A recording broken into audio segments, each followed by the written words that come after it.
Adolf Eichmann, maestro de muerte de Hitler.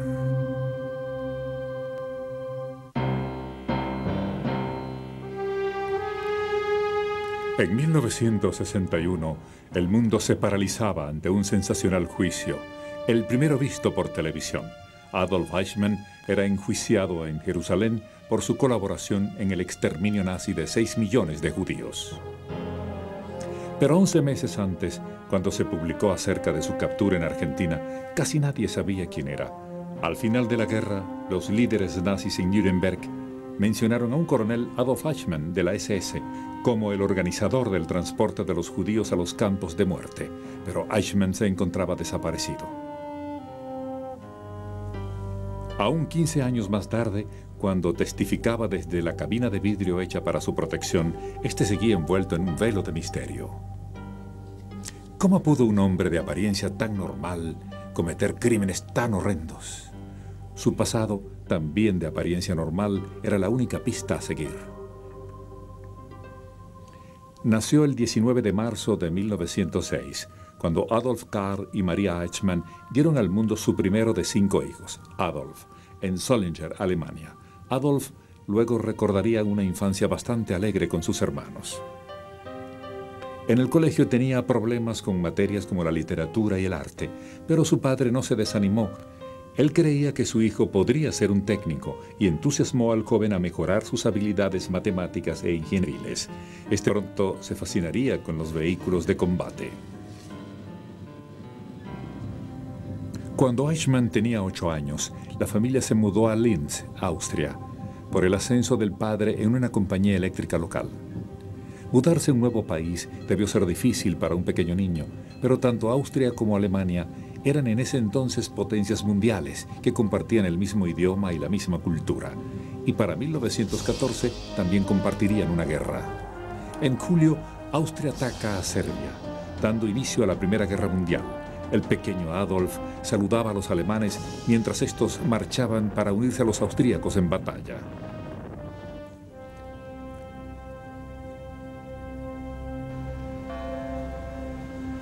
La familia Eichmann vivió en un apartamento en Linz por tan solo 2 años hasta la muerte de su madre en 1916. A los pocos meses, su padre casó de nuevo. His stepmother came into the family as a devout Protestant and strict disciplinarian. Also, I understand that his father was strict and rather authoritarian.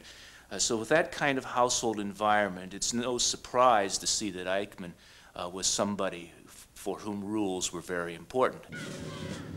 Cuando niño, Eichmann era un seguidor.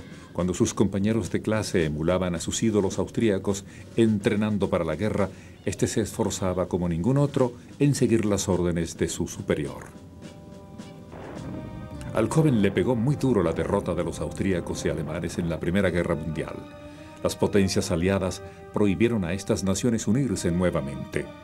Pero muchos austríacos siguieron apegados al pangermanismo por la creencia de que una cultura e historia en común los unía para siempre. Durante la guerra, Eichmann acudió a la misma secundaria a la cual Adolf Hitler había acudido 17 años antes, recibiendo historia con el mismo profesor, Leopold Putsch, conocido por su nacionalismo virulento y sus opiniones racistas. He was a believer in pan-Germanism. He was a believer in the absolute perfidy of Jews. He was a mean bastard, if you pardon the expression, and he filled the heads of those boys with stories of the magnificent race of Germanic people. Eichmann era flojo y poco entusiasta. Abandonó el colegio a los 19 años. Siempre pensó que era más fácil seguir las instrucciones de otro, como las de su padre, quien decidió en 1928 que éste debía trabajar como vendedor ambulante para una compañía de bombas de gasolina.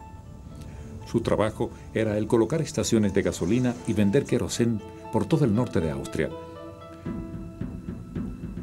Ese mismo año los nazis ganaron unos cuantos votos en las elecciones alemanas. Hitler aprovechó la oportunidad para revivir en la clase media un viejo odio por los judíos. Los culpó de todos los problemas que habían surgido en la Alemania y Austria de posguerra, los cuales aspiraba a unificar. Deseoso de miembros con técnicas administrativas, Hitler particularmente empleó a estudiantes, profesionales y veteranos en el partido nazi.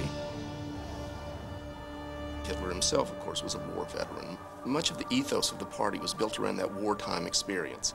Either people who were themselves soldiers of the front, or people like Eichmann who were actually too young to have been in the war, but who were war watchers, who were young boys during the war.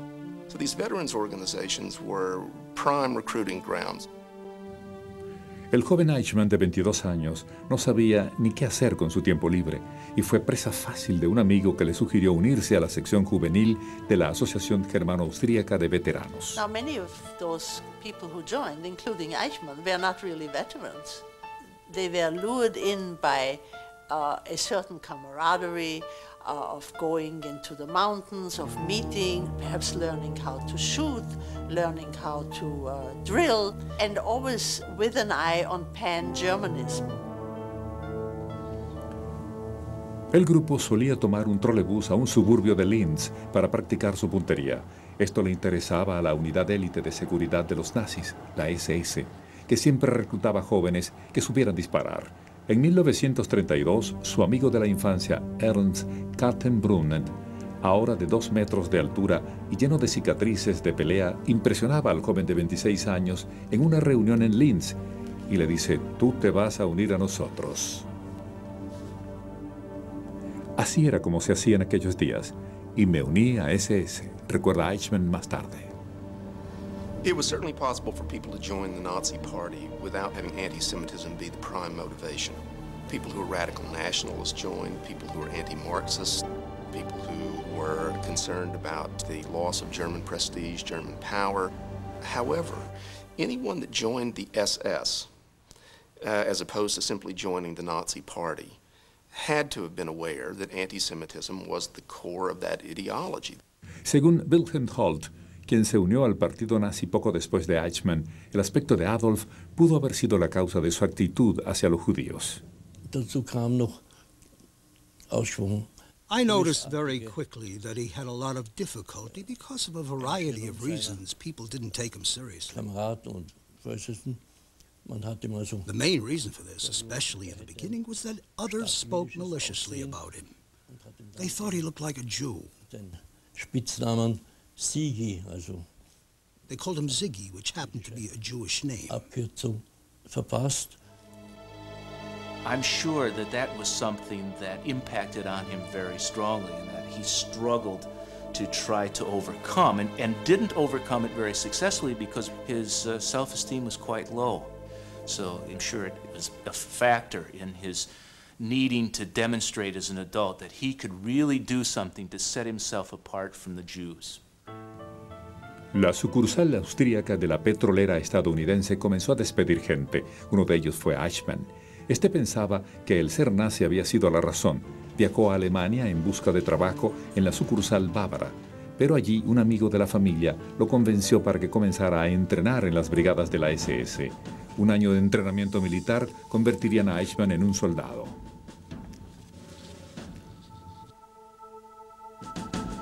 The SS, just like the German army, prided itself on the motto that every corporal carried a marshal's baton in his knapsack.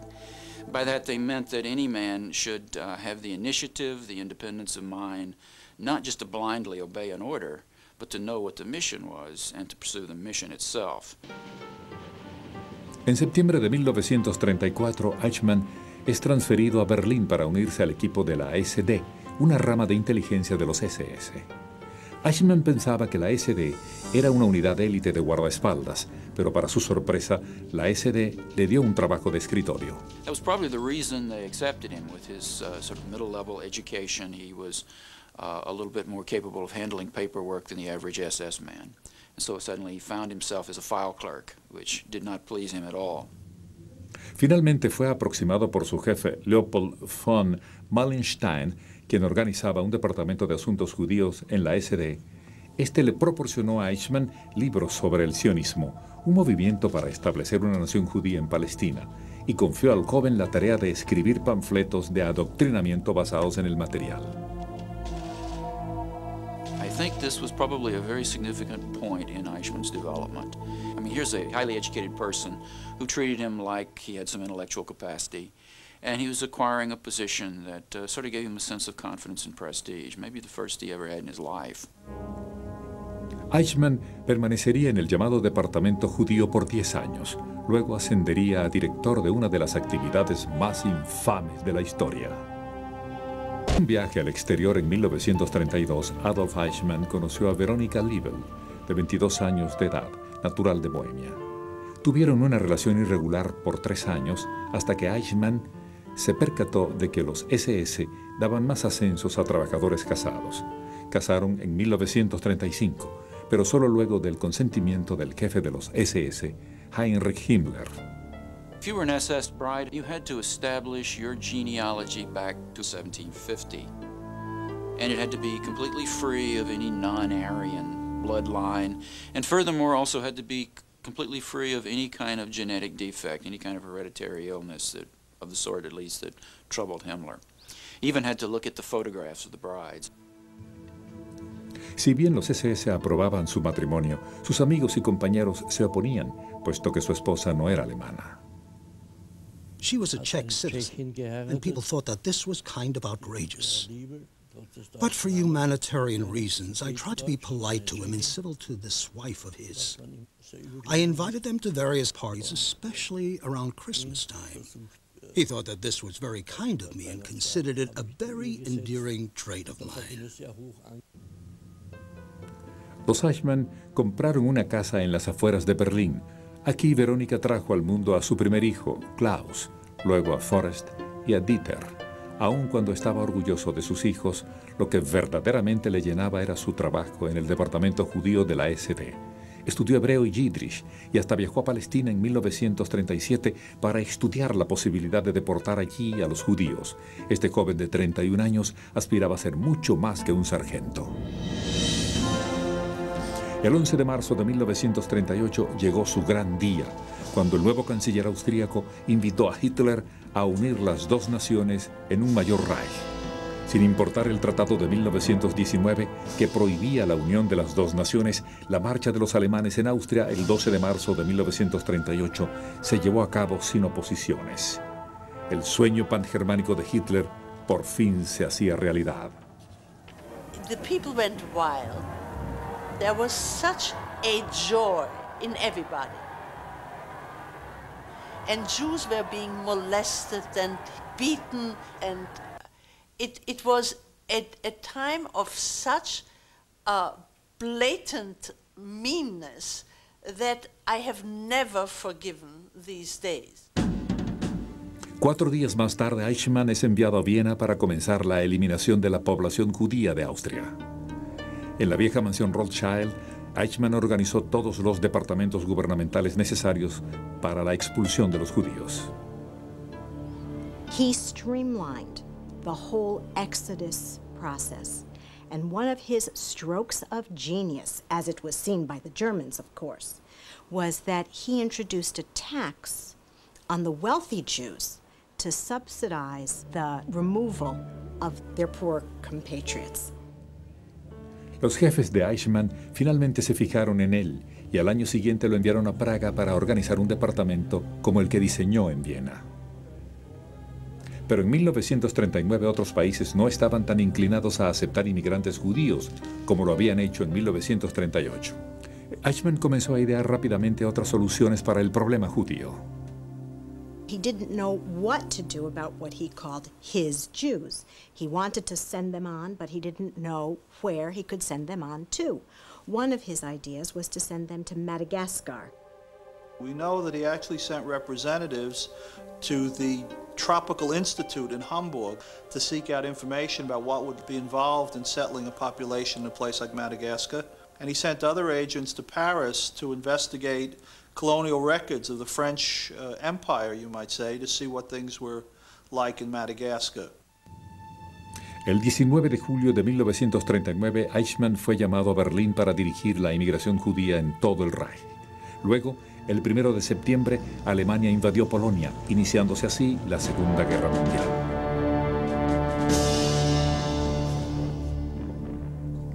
Con 3 millones de judíos nuevos que expulsar en Polonia, Eichmann fue trasladado a la Gestapo, donde su habilidad para hacer arrestos fronterizos y ejecuciones acelerarían la inmigración.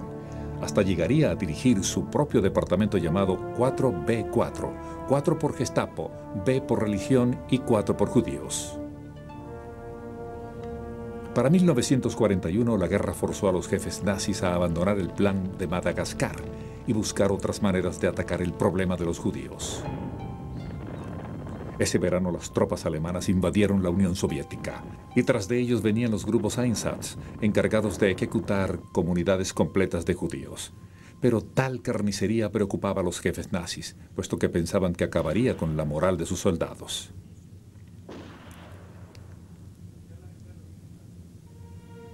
En agosto, Eichmann, ya de 35 años, visitó un campo de concentración en Polonia llamado Auschwitz, donde discutirá con el comandante del campo sobre la posibilidad de matar sistemáticamente a los judíos con gas.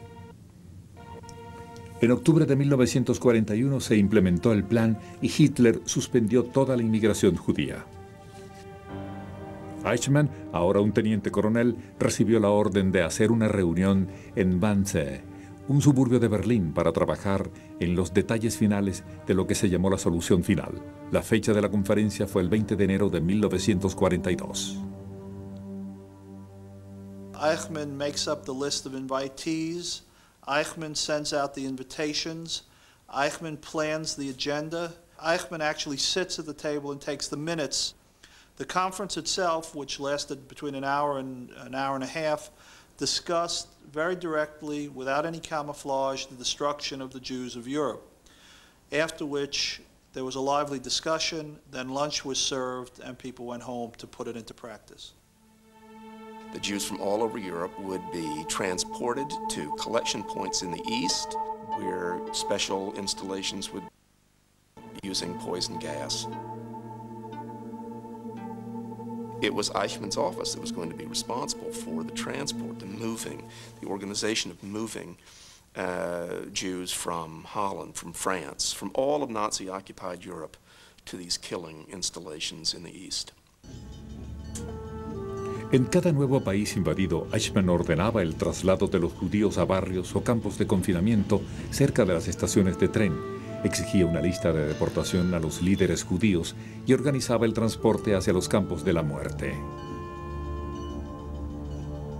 Jews were stuffed, literally stuffed, into the deportation trains. The doors were bolted.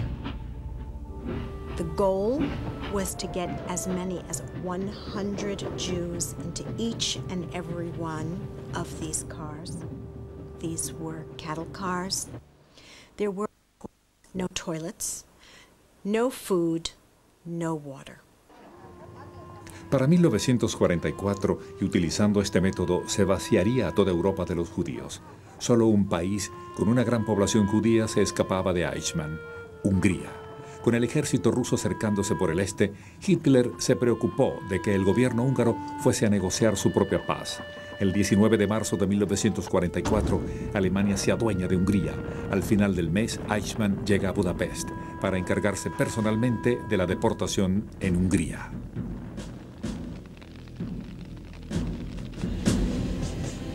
Between May 15th and August 15th, approximately 475,000 Jews were deported in about 170 train loads of Hungarian Jews sent to their death camps at Auschwitz.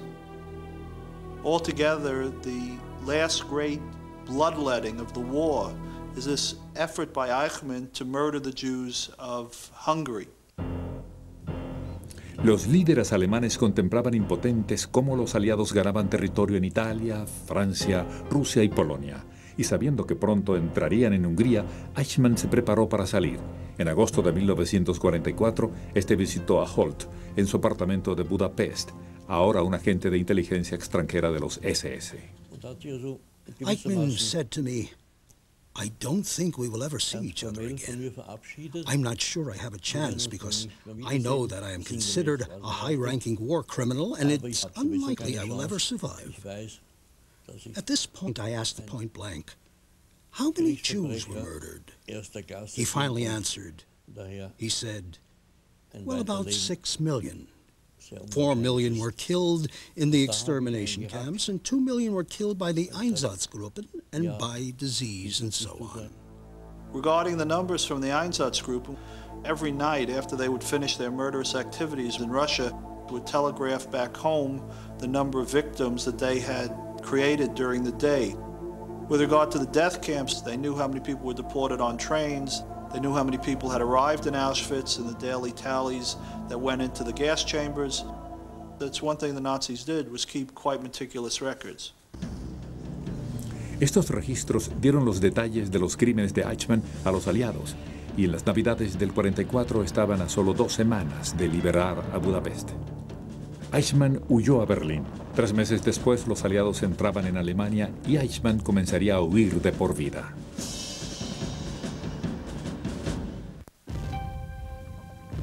...2 de mayo de 1945, tanto Berlín como el alto mando nazi estaban en ruinas.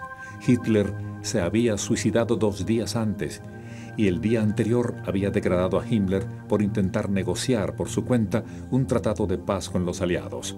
El único que podía dar órdenes a Eichmann era Kaltenbrunner, quien había reclutado a Eichmann en 1942 y había sido su jefe desde el 43. Eichmann lo visitó en su mansión en Austria y Holt estaba presente a su arribo.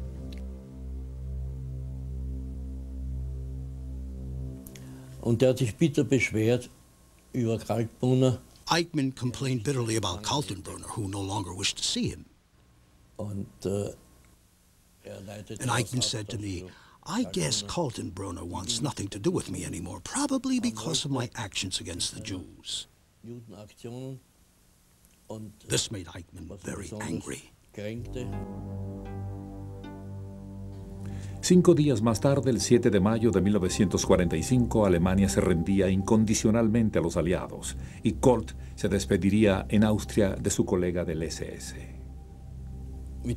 He, of course, did the stupid thing and fled into the mountains. I actually spoke with him before he left and told him, don't do that, don't flee. But he was fully convinced that he would one day be needed. The party will come and get me, he said. So you can imagine a situation in which a man in that position still believes that he will be needed again. Eichmann dejó su familia en Autausei y comenzó a manejar hacia el norte, pero fue detenido por una patrulla americana. Les dijo que era un aviador de segunda clase llamado Adolf Karl Barth, pero al descubrir su tatuaje de la SS, fue confinado a un campamento especial para este tipo de oficiales en Alemania. Semanas más tarde, en julio de 1945, el famoso cazador de nazis, Simon Wiesenthal, oía por primera vez el nombre de Eichmann. Oh, this was immediately after the war, when I was working with the American Group of War Crimes, and the name of Eichmann was on the list. But at that time, I have received false declarations about Eichmann, that he is born in Palestine, that he speaks Hebrew. Con una biografía imprecisa y muy pocas fotografías, Wiesenthal perdió las esperanzas de dar con Eichmann en la destrozada Europa.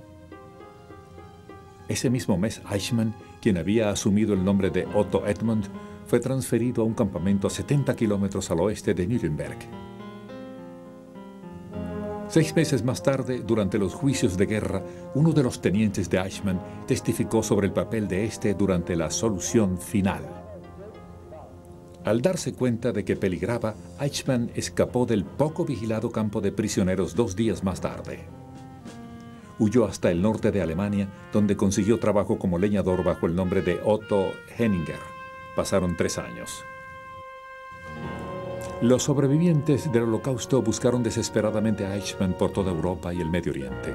Consciente de la necesidad de mantenerse en movimiento, Eichmann contactó a Odessa, una organización de antiguos miembros de la SS, a principios de los 50, para que lo ayudaran a escapar de Europa. Entonces, en mayo, es enviado a Génova, Italia, donde un párroco franciscano le consigue un pasaporte con el nombre de Ricardo Clement, y huye a Buenos Aires a finales de junio. A su llegada comenzó a trabajar como topógrafo para una compañía de agua alemana y en mayo de 1952 consideró que era lo suficientemente seguro para atraer a su familia de Austria. Mientras tanto, Wiesenthal tenía muy pocas pistas sobre los paraderos de Eichmann. Pero en 1953 su suerte cambiaría.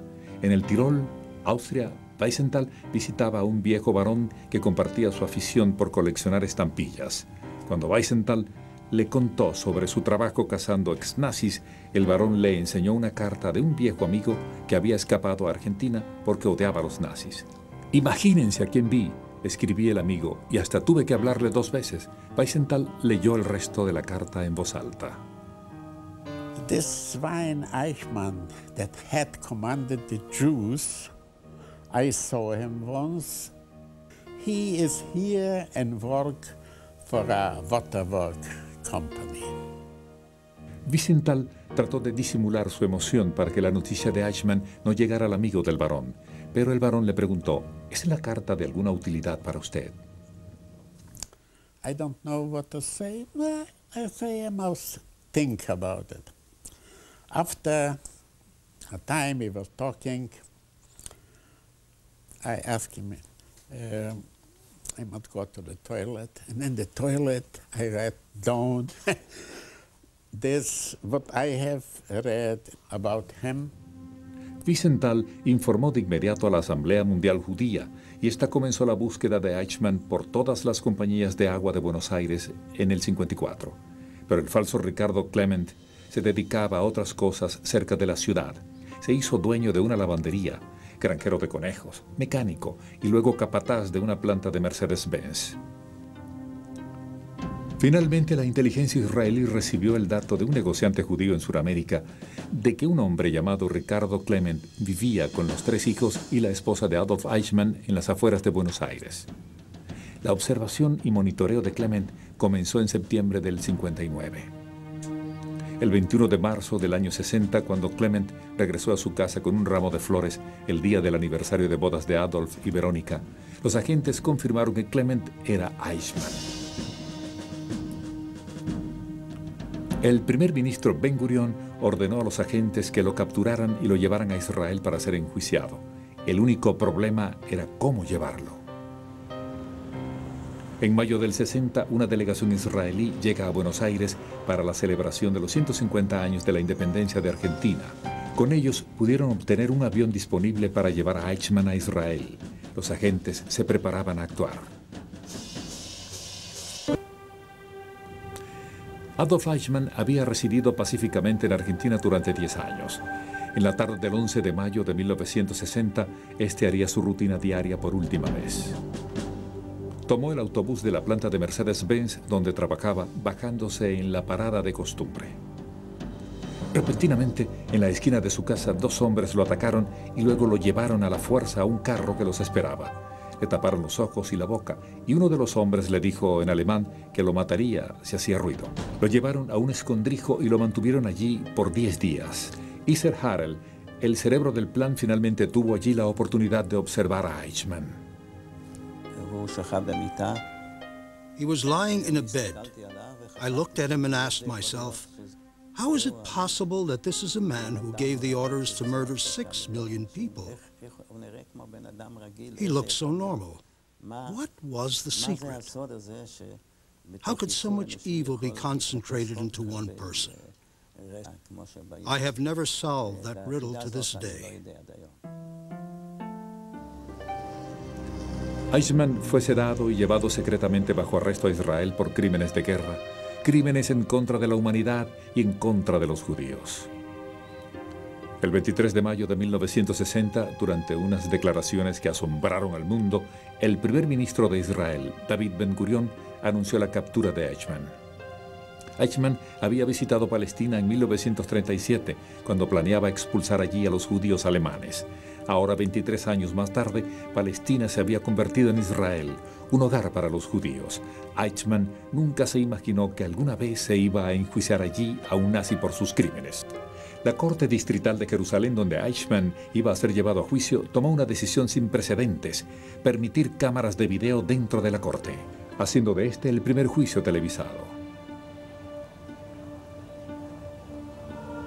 11 de abril de 1961, Adolf Eichmann, un hombre que había permanecido escondido durante 15 años, era visto por millones de personas a través de la televisión. Fue colocado en una cabina a prueba de balas, construido especialmente para evitar atentados contra su vida. Eran requeridos 3 jueces por la ley israelí para realizar el juicio de Eichmann. El juez principal era Moshe Landau. El abogado de Eichmann era el Dr. Robert Servatius, quien había defendido a los nazis durante los juicios de Nuremberg. El acusador era el fiscal del Tribunal Supremo israelí, Gideon Hausner, nacido en Polonia. Hausner defendió su caso con fotos, películas y cientos de documentos nazis. Muchos contenían la firma de Eichmann, pero su estrategia más efectiva fue la de presentar testigos oculares. Estos darían detalles presenciales sobre los crímenes de Eichmann. We decided to present at least one live witness from every country to describe and bring home and to show people really what happened on the human level. Because, you know, documents and figures and even heaps of corpses, there comes a moment when these things don't signify anything anymore. I mean, people cannot somehow identify with that. Uno de esos testigos fue el Dr. George Beller, quien describió cómo los niños judíos fueron deportados de Francia en 1942. Children would cry and quarrel. And then the police would go upstairs and take the weeping and resisting children downstairs forcibly. Beller describió el telegrama que autorizaba el transporte de niños a los campos de la muerte. Autorizado, por supuesto, por Eichmann.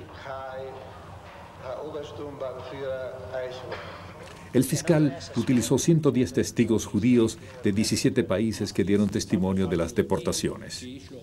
Pero el testigo estrella de Hausner fue el escritor Michael de Noor, conocido como Ketsetnek, que en la jerga alemana quiere decir prisionero de campo. En Auschwitz, Ketsetnek tuvo la oportunidad de encontrarse personalmente con Eichmann, pero recordarlo fue demasiado para él, y el mundo nunca sabría acerca de este encuentro.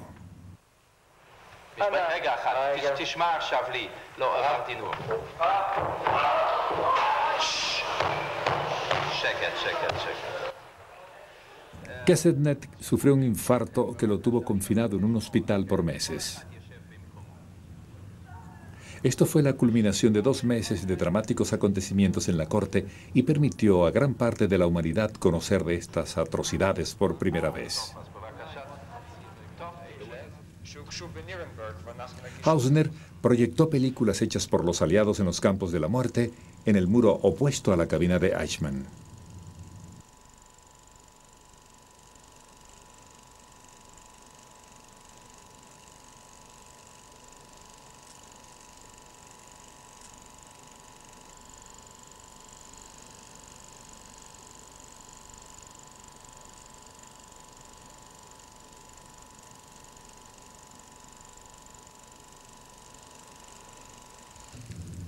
Finalmente, Eichmann se preparaba para subir al estrado en su propia defensa.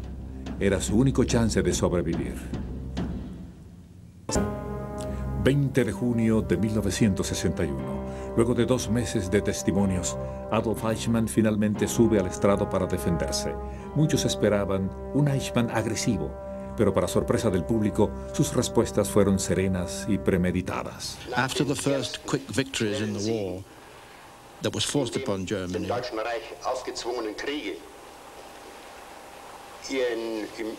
the state leadership of the time, carried away by these victories on the presumption of a supposed invincibility, went awry. And then, because of this attitude, went on to stupid, senseless, unrestricted measures, and brought about a tragedy which nobody could have foreseen, including me. For that, my rank was too low and my position too insignificant. We were terribly surprised that he answered absolutely normally, quietly, not nervous. I didn't expect it. But as we now know, he was tremendously prepared for the answering job. He's not a person who's going to be peculiar in his behaviors, behave in ways that cause problems for others. As a matter of fact, just the opposite. He distanced himself from feelings, from anything that was the least bit stressful or unpleasant by intellectualizing and rationalizing. En un momento determinado, Eichmann sostuvo que su idea de expulsar a los judíos de Europa demostraba que era un sionista interesado en el establecimiento de un hogar definitivo para los judíos. Advocated emigration. I too promoted forcibly the goals of Zionism at that time. And I don't believe that any single Zionist official would claim that I hamstrung his work. On the contrary, I facilitated it. Forced emigration, in your opinion, was something positive? In my opinion, yes, it was something very positive. And I was strengthened, in my opinion, by the desire of the Jews to emigrate. I could see that on a daily basis. But this desire, wasn't it a result of fear? But I had not instilled this fear. I was able to say to myself, I have been placed here, and I am now to help in emigration and make the best of this terrible situation. Now, Eichmann, throughout the entire trial, never once looked at the audience. And much of his time, he was watching Justice Landau. And it was suggested almost at one time that Eichmann was looking at him almost with admiration. It was almost as if he'd found another Führer replacement. Eichmann sostenía que un hombre de su rango y responsabilidad tenía muy poca culpa por la exterminación en masa. Indicó que luego de la conferencia de Wannsee, donde se decidió la solución final, él ya no tenía autoridad, lo que lo relevaba de sus responsabilidades. I've had to render an account to myself to determine to what extent I was responsible for the result of the Wannsee Conference. And I am satisfied in my self-examination that I tried to find other solutions, peaceful solutions. And after the Wannsee Conference, I made it a point not to make any decisions, no matter how minor, on my own initiative and without the orders of my superiors. That's another reason why he was such a good soldier, because he would not resist orders. He didn't want to get his superiors angry, and he didn't want to be angry himself. He was not a highly aggressive person. As a matter of fact, aggression, both his own and others, was quite disorganizing for him. Durante su interrogatorio, el fiscal trató de explorar la poca capacidad de Eichmann para soportar agresiones. Trató de hacerlo admitir que era mucho más que un hombre que seguía órdenes. There was only one document out of hundreds of documents where you mention orders from your superior. And in all other documents, you speak in the first person, I. No, but for example... Can you show me another document that mentions orders from your superior? Can you show me one single document? Well, here I did not find such a document, but this is only a small fraction. There were at least 20 or 30,000 documents. All of which you burned? I was ordered to do so and had to obey orders. Are you telling us that such a reply was dictated to you as if to a lowly female clerk? What are you, an Obersturmbannführer or an office girl? If you wish to carry on being a laughingstock, you are free to do so. No, I don't want to be anybody's laughingstock. But you have been doing this for 2 weeks. I'm just saying I don't know. Eichmann testificó por 4 semanas sin descanso. El 14 de agosto de 1961, la Corte levantó la sesión para deliberar. Si bien no había duda sobre la culpabilidad de Eichmann, la sentencia era el tema de discusión del momento. So what do you do with a man who bears responsibility for the murder of 6 million people? In the philosophical moral sense, there is no such thing as a fitting punishment for such a person. Humanity does not know how to punish people like this. Luego de un receso de 4 meses, el 11 de diciembre de 1961, el juez principal de la causa, Moshe Landau, reunió a la corte para dar su veredicto.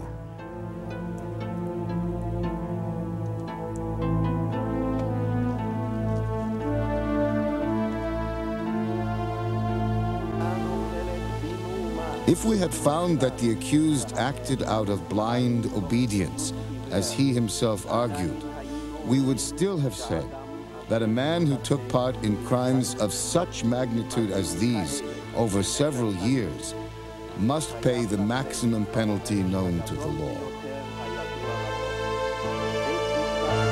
This court sentences Adolf Eichmann to death.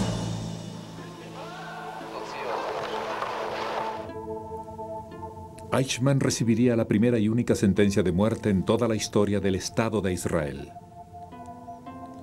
El 31 de mayo de 1962, Adolf Eichmann, de 55 años, fue llevado a la horca, donde dijo sus últimas palabras. Larga vida a Alemania, larga vida a Austria, larga vida a Argentina. Debo mucho a estos países y nunca los olvidaré. Tuve que obedecer las reglas de la guerra y a mi bandera.